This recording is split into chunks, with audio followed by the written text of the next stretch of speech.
Fucking yoga hosers. The very definition of suck. Honestly, don't even know what to fucking say right now.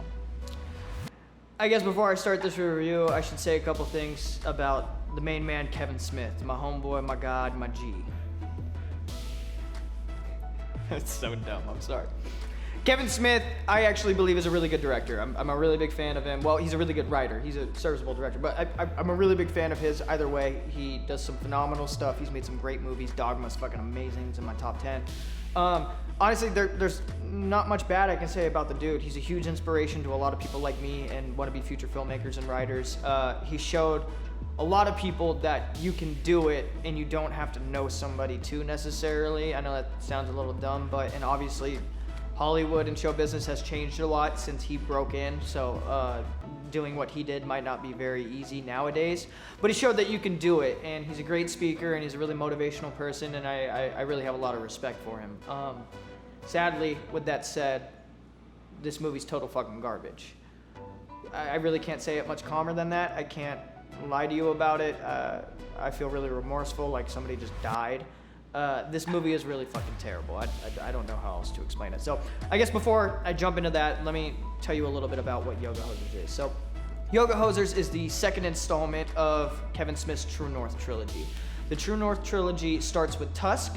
The second film is Yoga Hosers, and then the third film is gonna be Moose Jaws. Moose, which I'm fucking super stoked for. Moose Jaws is essentially Jaws, but it's gonna be recut and reshot entirely with a moose, and in Canada, and lots of maple syrup. So I'm pretty fucking excited for that. I'm not gonna lie, that'll be a funny movie. But that's not what we're reviewing today. It isn't even made yet. We are reviewing Yoga Hosers. If you don't know what it is, essentially it's the Colleens from Tusk, which is Lily Rose Depp, Johnny Depp's daughter, and Harley Quinn Smith, Kevin Smith's daughter, which they play two store clerks at E to Z or A to Z, however you want to pronounce it, which is basically a quickie mart.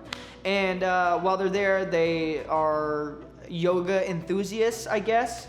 And they encounter some Bratzies and decide to use yoga against them to kill them. It's that fucking stupid of a plot. So, before I kind of shit on this movie too much, I should go into a couple positives, which there are positives. One is, I think, Lily Rose Depp and I think Harley Quinn Smith were both very serviceable actors, or actresses. I thought they were both very good.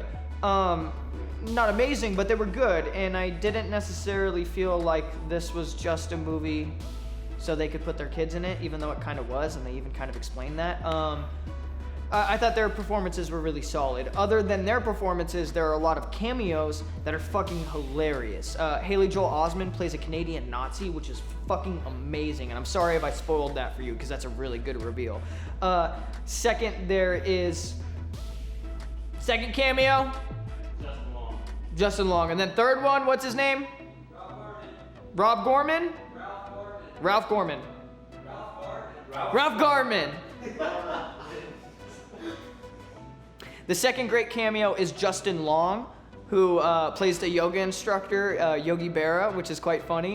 Destroy everything that threatens anyone or anything that you love. That's the yoga way. Or is it Yogi Bear? I think it's Yogi Bear. The third is Ralph Garman, who plays the main antagonist at the end of the film. I'm not really gonna spoil what he is or what he does, but he's fucking solid in it. I know he does some Kevin Smith podcasts as well. He's fucking hilarious though. Dude's great in it. Also, you get a couple really, really small contained cameos, and what I mean by that is Stan Lee gets a really funny cameo. Damn yoga hosers. And some other people, an actor from Arrested Development, which I don't know his name, and I'm not even gonna explain which character from Arrested Development. Instead, I'm gonna allow my editor to put his name right here in yellow 36 size font. We're gonna go with that, okay? And then the other one is one of the actresses from American Pie, which I do not know her name either, so the editor will be putting her name down here in yellow 36 size font. Thank you, editor, I fucking hate you. Those are really all the big cameos in the film. Really, that's kind of where all the positives end.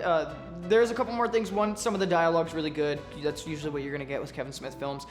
There's one line in particular where a character is revealed to be a Satanist, and they go on explaining, oh, but you know, I'm a Canadian Satanist, so it's different, it's a little better. And they go on explaining why Canadian Satanists are different than, you know, fucking American Satanists. So there's some really funny lines in this movie like that as well. But still, there's some issues. And I mean, what I mean by that is, for every joke that hits really hard, there's another 3 jokes that fall completely flat. For every piece of great dialogue. There's a piece of really shitty dialogue where it feels like Kevin Smith is trying to write for a 17-year-old girl rather than a 17-year-old girl just speaking. So finally, what I want to say is Kevin Smith made it clear that this movie is the product of somebody who was incredibly high on marijuana while writing it. He literally kind of used that as an excuse. You got to realize I was really high while writing this movie. I'm a massive stoner, huge weed smoker.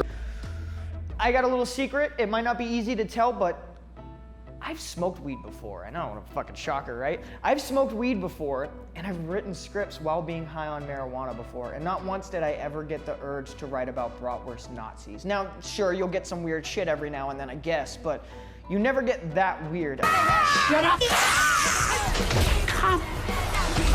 I think this movie is really more of a product of Kevin Smith's psyche than it is his addiction to marijuana, and I guess I'm gonna leave it at that. So ultimately, if I'm gonna rate this movie, I really can't give it a high rating. I can hardly give it a 1 flush, but I have to give it a little more because there is some good things in there. Like I said, Kevin Smith has really good writing and there's some positives, but ultimately, I can't give it past like 1.2.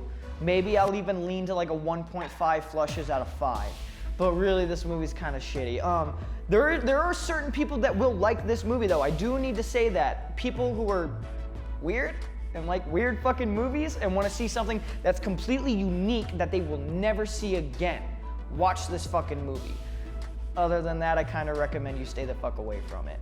And that was our review for Yoga Hosers. I really hope you enjoyed it. I'm sorry that I had to shit on it. I really recommend you don't fucking see this movie. But if you do, all props to you. I really want to see Moose Jaws, so let's make a little money for this movie so Moose Jaws can get made. So actually, I do recommend you see this movie because fucking Moose Jaws and maple syrup in fucking Canada. And Fargo, which is in North Dakota and Minnesota, not fucking Canada. So finally, next week, we're gonna be doing our first Plunger episode. Plunger. If you don't know what the Plunger episode is, we basically plunge the shit out of our toilet and we bring up older movies and review them. So, we're going to be doing that next week, and since we're talking about the True North trilogy, or the second installment in the True North trilogy, we might as well start with the first film, which is Tusk. So we hope to see you there.